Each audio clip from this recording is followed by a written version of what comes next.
আপনি কি আপনার প্রিয় মানুষকে বশ করতে চাচ্ছেন? আপনি কি আপনার স্ত্রী এবং সন্তানদেরকে বশ করতে চাচ্ছেন? এত টাকা পয়সা রেখে কি লাভ যদি সে আপনার কথা না শুনে? আর আপনি যদি বশ করতে চান তাহলে এই ভিডিওটি আপনার জন্য। আসসালামু আলাইকুম প্রিয় দর্শক, শ্রোতা, ভাই এবং বোনেরা, সকল বন্ধুরা কেমন আছেন সবাই? আশা করি আল্লাহ তাআলার রহমতে ভালো আছেন এবং আমিও ভালো আছি, শুকরিয়া। আজকে আমি আপনাদেরকে এমন একটি দোয়া শিখিয়ে দিব যে দোয়াটি পাঠ করার পর আপনি আপনার বন্ধু, শত্রু, স্ত্রী, সন্তান সবাইকে বশ করতে পারবেন। তবে কিছু নিয়ম আপনার ফলো করতে হবে। চলুন ভিডিওটা শুরু করা যাক। এবং আপনি যদি এই আমলটা শিখতে চান, পুরো ভিডিওটা শেষ পর্যন্ত দেখবেন এবং চ্যানেলটি সাবস্ক্রাইব করবেন, পাশে থাকা বেল আইকনটি বাজিয়ে দিবেন।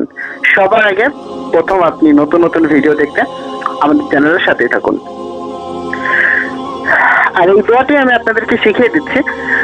দোয়াটি হচ্ছে ইন্নাল্লাহ ইফলিহু মান ইয়াশা।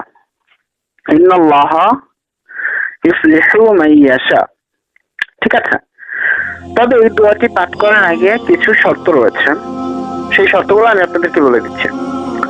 প্রথমত, আপনি দোয়াটি যখন পড়বেন বা এই আমলটি যখন করবেন, তার আগে আপনার 3 বার দুরুদে ইব্রাহিম পড়ে নিতে হবে। অর্থাৎ আপনি নামাজে যে দুরুদ শরীফটা পড়েন সেই দুরুদ আপনার 3 বার পাঠ করতে হবে। তারপর আউযু বিল্লাহ বিসমিল্লাহ বলে আপনার এই দোয়াটি পড়তে হবে এবং এই দোয়াটি হচ্ছে আপনার 11 বার পড়তে হবে। এখানে অনেক ইসলামিক স্কলারদের মত রয়েছে। কেউ বলেছেন ইন্নাল্লাহ ইয়াসমাউ মান ইয়াশা, কেউ বলেছেন ইন্নাল্লাহ ইফলিহু মান ইয়াশা। তবে যেহেতু এই দুইটি কোরআনের আয়াত, তাই আমি আশা করব আপনি যে কোনো একটি পড়লেই আল্লাহ তাআলা আপনার দোয়া কবুল করবেন। তবে আপনাদের সবার কাছে রিকোয়েস্ট থাকবে যে এটি ভালো কাজের জন্য রিকোয়েস্ট করব যে ভালো কাজের জন্য দোয়াটি আপনি পড়ুন। কারণ আপনি যদি খারাপ কোনো মন্তব্য বা খারাপ কোনো চিন্তা করার পর দোয়াটা পাঠ করেন, তাহলে কিন্তু দোয়াটা বিপরীত হতে পারে, অর্থাৎ আপনার কোনো ক্ষতি হতে পারে, যেহেতু এটি কোরআনের একটি আয়াত। তাই আমি আপনাদেরকে বলবো যে এই দোয়াটি অবশ্যই ভালো মন মানসিকতা নিয়ে পড়বেন এবং এই দোয়াটি পড়ার আগে আপনি যাকে বশ করতে চান তার বিষয়গুলো চিন্তা করবেন। তার ফেস অর্থাৎ তার ছবি আপনি মনে মনে ভাববেন, তার ছবি আপনি মনে মনে ভেবে দোয়াটি পাঠ করবেন।